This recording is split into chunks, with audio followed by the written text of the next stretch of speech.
Hello everyone, I'm Captain Logan, and welcome back to the powerful and intimidating Comic Vault. This time, I'm finally going to take a quick look at the second volume of Charles Soule's Darth Vader. This is a series that B.A.G Studios asked me to review a long time ago. I tackled the first 6 issues, and I was really won over by it, surprised by how much I enjoyed that after not really caring for the first issue when that first came out. And I always intended to go back to this and read more of it, and I've just never gotten around to it. So thanks to B.A.G once again for forcing me to take a look at this material. Soule's Darth Vader takes place immediately after Revenge of the Sith. So the question here is, what does Darth Vader do? What is his first mission right after the Emperor gives him the suit that makes him his new body, essentially, more machine than man? And what is the earliest Darth Vader like by contrast to the one who becomes more influenced by Luke Skywalker, of course? And so this is the most ruthless version of Darth Vader that you'll see. He's absolutely terrifying, but you still get an inkling of the conflict that is happening within him, that there still is some good in him, but we don't see a lot of that, and it's more represented visually than it is even in actions that he's taking. Although there are a couple of moments where you have to wonder if Anakin Skywalker's initial compassion is winning out a little bit. I think Soule does a spectacular job in both of these volumes of reinterpreting, as opposed to straight up retconning, material from movies that, in my mind, have some good ideas on paper but just aren't executed very well. And so I talked about this with the first volume, where you've got that kind of infamous bit, the meme bait thing at the end of Revenge of the Sith, where Vader finds out that Padme has died in childbirth, and he goes, "No!" And in this, it's interpreted as a more reserved, definitive no. Like, that's the moment where he's transformed, and he's lost, he thinks anyway, every inkling of his humanity, and now he's just a tool to, as Kieran Gillen explores in his Darth Vader, for the Emperor, until, of course, he decides that he isn't going to be that anymore. So, like I said, the conflict within Darth Vader is certainly present here, and it's less, and inappropriately so, in this early history, it's less about whether Darth Vader's compassion is still there and if it will win out, and more about what this tragic, hopeless character wants now. Here the question is, does Vader want power as, the kind of power that seduced him as Anakin Skywalker to go to the dark side in the first place, or does he want revenge on the universe for taking everything from him? Or is it somehow some kind of combination of those things? This is kind of broken up into 2 different stories that are, of course, very interconnected, but you have a 4-issue arc that is Darth Vader versus yet another Jedi who survived the Purge. Or I shouldn't even say Order 66. I shouldn't even say Vader versus this other Jedi, because he actually spends a lot of this adventure trying to save her, not because he cares about her and is going against the Emperor, but because she has knowledge that he and the Emperor needs, and she's more valuable alive than dead. And in the second arc, it's just 2 issues. It's about somebody having a bounty out for Darth Vader and hiring bounty hunters to try to kill him. And it's a big mystery, at least from Vader's point of view, as to who exactly is ordering this hit. And it seems to be from the inner circle of the newly founded empire, and at first it seems like it goes all the way up to the top, that somehow Palpatine may be involved, or or outright hired these people himself because he might be testing Vader. It turns out that that is pretty definitively not the case, and I'll get back to that in a minute. But at the start of this, actually at the start of the last trade, going into the beginning of this, Vader is given leadership over the Inquisitorium, and he's basically having to try to reprogram the Inquisitors because they were former Jedi who still think too much like Jedi, too much like that for Darth Vader's satisfaction.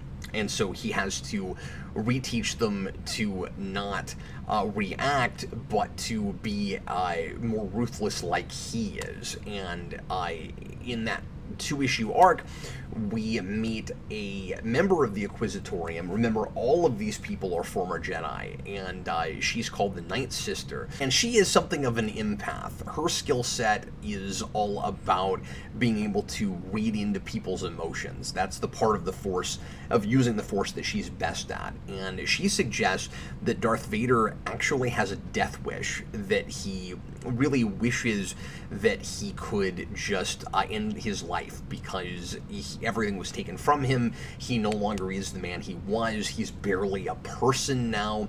And so he's just lashing out at the world, wishing that he could die. And the Emperor is also picking up on this. One of the best scenes in this, I think, is toward the beginning, where the Emperor corners Vader and tells him that he doesn't want to rule over an empire of the dead, a dead galaxy, because Vader just keeps force choking people. He keeps killing his underlings. I love that Soule comes up with a character motivation for why he operates that way. It's not just intimidation tactics. It's actually a coping mechanism, according to Soule.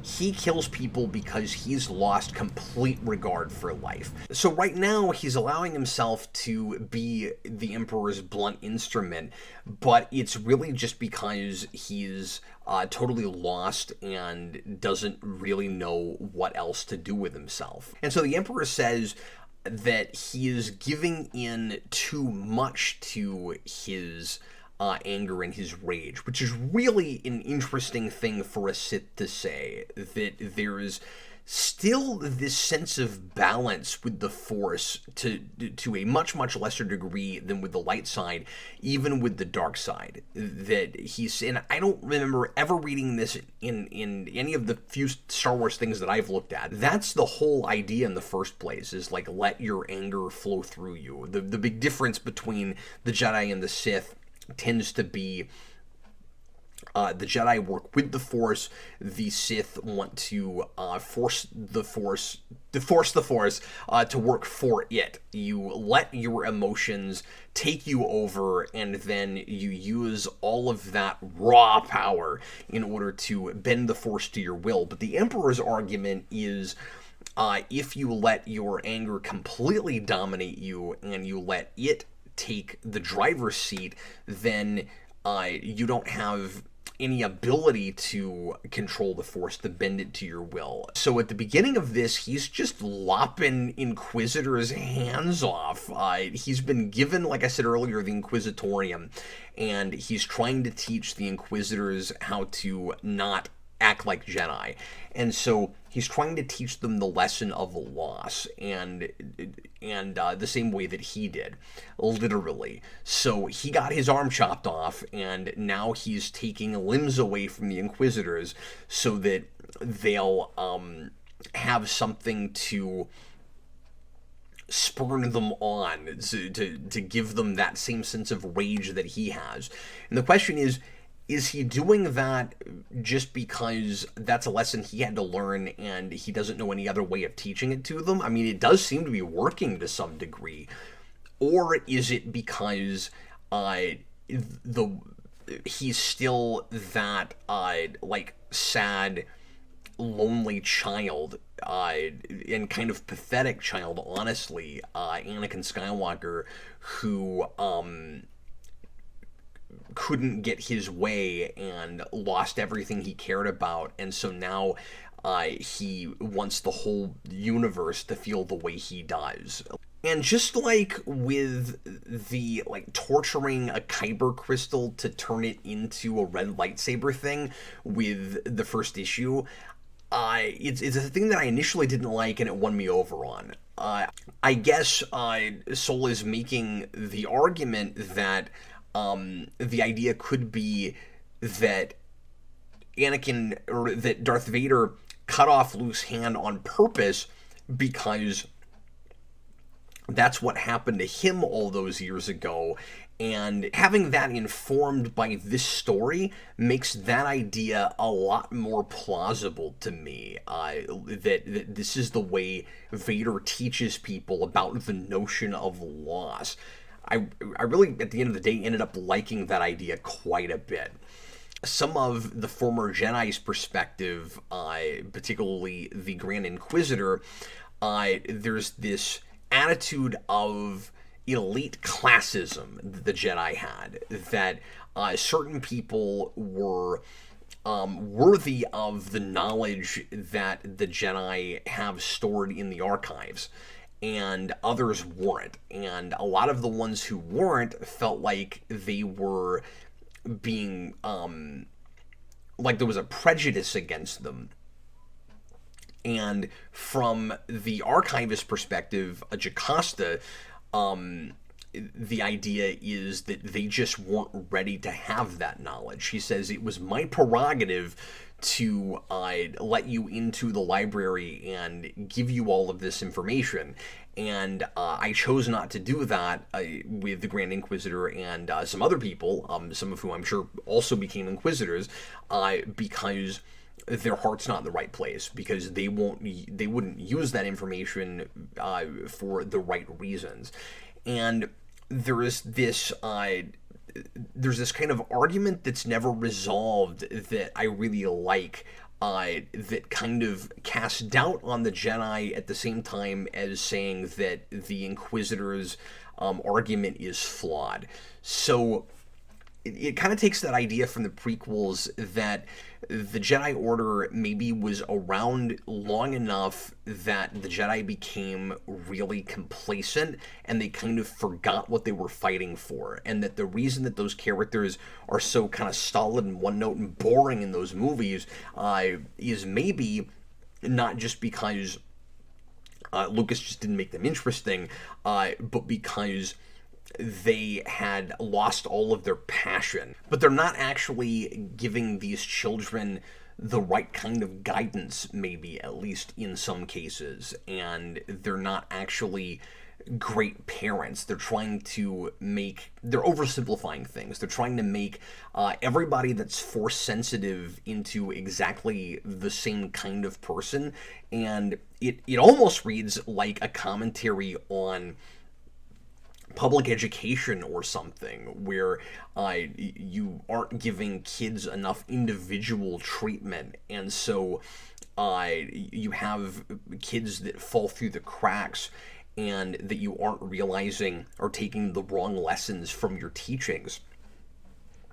And so there is some truth in the Inquisitor's complaints, but at the end of the day, he really does seem to just be a like a selfish, entitled jerkface who wants power and knowledge all for himself. This is very much a knowledge is power kind of story, and if that guy, when he was a Jedi, had gotten his hands on some of the things that Jocasta knows, particularly the list of, and this is the thing that the Emperor is after, that the Inquisitorium's not allowed to know about, the list of all the Force-sensitive people that the Jedi knew about throughout the galaxy that they would eventually go and find and bring some of into the Jedi Order, it would have been absolutely disastrous. And Jocasta, it seems, did the right thing and understood that this guy wasn't after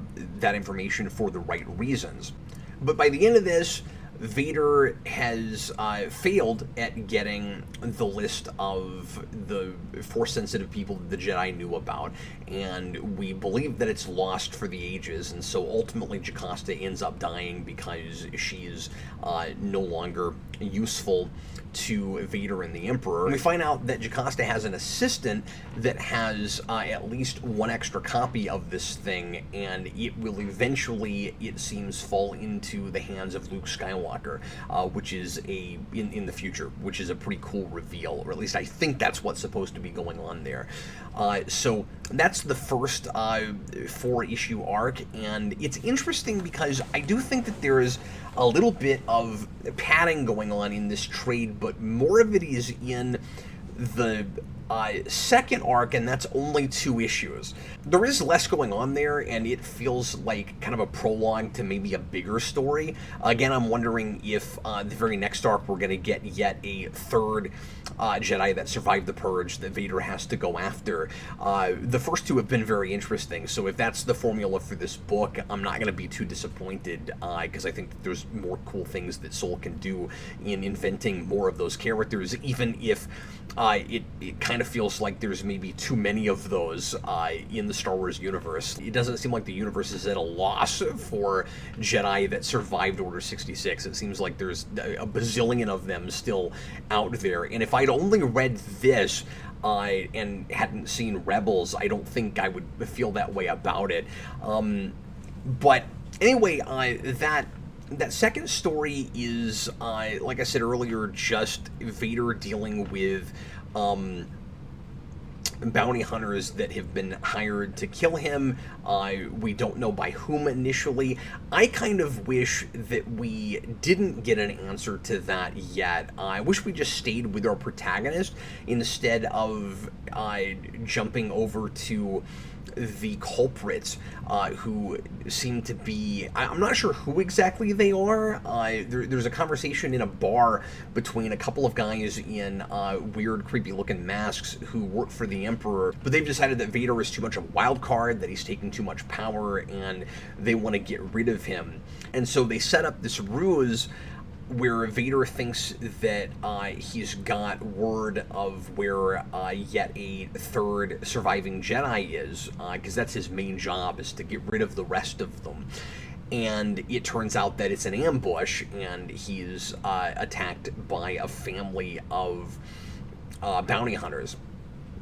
And this is the place where a little bit of his compassion is maybe shining through, where these people are just doing a job in order to survive. They don't seem to even like what they're doing, and he keeps them alive maybe longer than he has to, and then gets the information he needs, and you think that he would kill them, and then he doesn't. And so that's maybe his, what goodness is left in him, as Luke Skywalker says, shining through a little bit. I said earlier that that's mostly represented visually. There are, and this is the thing that pads out those last couple issues, there are several places where we see Vader meditating, where we see Vader's mindscape, and it's this mental projection where he's basically just himself but made out of lava. It's this and that's for obvious reasons, the way that he loses his body fighting Obi-Wan Kenobi, and he's kind of just floating in this creepy lava plane, and there are a few of these bright neon blue butterflies that are flying around, and I think the idea is that the butterflies represent the remainder of his compassion and his humanity. And I don't know what's going on right at the end of issue 12, I think it is, the last issue in this trade, because you see Vader in his quarters, and he seems to have cracked a window with the Force for some reason, and he's just concentrating really intently, and and the butterflies in one panel seem to have maybe evaporated, or he destroyed them somehow. but I'm not totally sure what's going on there, and I don't know what to make of the last panel. I want to read into that imagery, but I just don't feel like I have enough. And throughout this, you have places where we get a whole full page of just the mindscape, but it's not really giving me enough for it to be taking up as much real estate as it is. I've praised the Marvel Star Wars stuff before for being so cinematic and feeling more like you're watching a movie than reading a comic book. Where that breaks down sometimes is in places like this where it feels like there's not enough happening and the issue reads too quick. So like these do read a lot better in trade than they do as single issues, and so it does read better if you've got 6 or 12 issues that you're reading all at once, but it still is a little bit of a letdown when you get to a whole page like that out of 21 pages, and it's not really giving me enough, I feel like, to justify its being there. And I feel like I would have the same thing if that was presented to me in a movie. So the end of issue 11, Vader has learned that the kill order goes all the way to the top of leadership, and you get a panel at the bottom of that page, the very last panel of the comic, that shows Palpatine smiling like he's behind it all and he's orchestrating all of this behind the scenes. And it's kind of cheating because Palpatine, as far as we know right now, doesn't actually have anything to do with this. And I don't see how he could, since we have that scene with the guys that are responsible doing this behind Palpatine's back. And so if it is later revealed that he was lying to Vader and really was doing this as a way to test Vader when he says, I don't test, I teach, that might be playing dirty pool, and I don't know that I'll buy that retroactively. I really don't think that's going to end up happening into the third volume when all of this is, or whenever all of this ends up being resolved. But to show us a panel of Palpatine there just to suggest that that's, of course, who is at the top. That's you're basically telling the audience this is the guy that is responsible.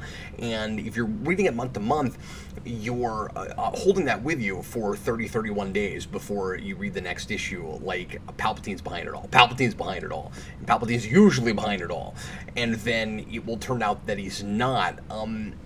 I think that's a little bit cheating, and at the very least, it's just playing the typical, comic reveal at the end of an issue when it's not really any kind of revelation at all. And as soon as it's said, like, it's, at the very top of leadership, we know who you're talking about. It's Palpatine. That wasn't really necessary, except just to, have a big kind of surprise reveal at the end of an issue. So I didn't really care for that choice. But the coolest thing in these 6 issues is at the end of that last issue, 12, where it's revealed the reason that this 2-issue arc is called the Rule of 5, which is a really neat kind of naming construction. So if you're paying attention to the title of this story, you're wondering the whole time, why is it called the Rule of 5? And that's a provocative title because of the Sith Rule of 2. It's like, are we going to have 5 Siths? I think that's really amusing to do, by the way, in a story with the Inquisitorium, which is essentially just a way to shove in a bunch of Sith-like characters without there actually being Sith and without breaking the Rule of 2. It's kind of a cheat. And of course, that's a thing that Rebels gave us that Soule just keeps running with, where Palpatine, and when I say it's a cheat, like, it's sort of a story cheat, but it kind of works because it's also just a way for Palpatine to cheat, where it's like, well, I'm not technically calling these people Sith, they're former Jedi, and a lot of Sith end up being the former Jedi. I guess it's up to each person looking at the prequels to decide, to judge for themselves if that's because the Jedi Council just makes a lot of major mistakes in the people that they bring in, or the way they teach their Jedi, or if it's because the lure of the dark side is actually that strong. But The idea of the rule of 5 is a kind of a culmination of events and thematic ideas where, like I said earlier, at the beginning of this, you've got Palpatine telling Vader, I don't want to rule over a dead galaxy. He figures out a way to get the Emperor to let him use that methodology in order to try to sniff out, or at least stop, whoever it is that wants him dead. He and Palpatine have had a conversation off panel where he's convinced Palpatine to let him kill 5 random members of the Imperial elite, and they take all the high-ranking officers and they put them all in rows, and Palpatine makes a big speech, and then Vader walks out and he says, you 5, he calls each of them by name, come stand at attention, and then he force chokes all of them. And that's his way of saying, whoever's trying to kill me, you could be next. And I'm just going to keep doing this until it stops. And it's, of course, very effective, and he's one of the most intimidating villains ever because of that. And like I said, I really like that comes from a character place. The only thing, and so that's a really neat kind of reveal of what that title means, and it's just very Darth Vader, and it's kind of interesting to see Vader and Palpatine come to a compromise where Palpatine is allowing him to kill people that way, but much more methodically. And I like the moment where he says, you can have anybody but Tarkin, because I need Tarkin, because of course he's going to matter later. Anyway, the only thing I question with it is the idea, and this is always sticky, the whole ancient superstition thing, where somehow not too many years after the Jedi were all over the place and everybody knew about them, people seem to not believe in the idea of Jedi and don't think they ever existed. All of these high-ranking officials or generals see Vader force choke all these people. And then you get this scene at the beginning of A New Hope where that officer says, Vader, you have this ancient superstition, I don't buy into it, and then he gets force choked by Vader. I feel like everybody would be aware of Vader's powers and the force choking thing. I like the art a lot still. The action is wonderfully dynamic. There's all these great huge headshots, like close-ups of Darth Vader, where I probably made this point before, but where it feels like he's emoting, but he always has that exact same facial expression because he's just wearing a helmet, and that never gets old. It's always fun to try to kind of well, I want to say guess at what he's thinking, but I feel like even with the words on the page, with the context of what's going on, you can kind of see Vader's expression behind the helmet. You can, somehow it feels like you're peering into his eyes, even though it's total blackness and there's nothing going on there. I don't know how exactly that works. Some of it, I think, is just the brilliance of the design of that mask, but it's always great. That always works. I feel like the only thing that's not quite working in the art is still just the Emperor's face. There's something kind of off about it. It's a little bit too cartoony and like goofily grotesque. It is sketchier artwork than what we got with Gillen's run, and I think that's appropriate for this material, and I like how bright and colorful it gets too, but some of the faces are a little bit off, particularly the Emperor's. Anyway, I enjoyed this quite a bit. I'm really intrigued to continue to read more and to see what, in particular, Soule does with that conflict inherent in Vader and the place where he decides that he no longer has that death wish and he wants to be the instrument for the Emperor. I'm looking forward to where that transition happens, that transformation from the Soule Darth Vader to the Gillen Darth Vader, because I feel like Soule is deliberately working toward what Gillen was doing. So anyway, thanks a lot for watching. Hope you enjoyed it, and hopefully at some point I'll come back and talk some more about this series, but at the very least I certainly want to read more of it, and I'll try to get some time at some point and actually sit down and do that. Thanks for watching. I'll see you again next time. I was Captain Logan, and happy reading.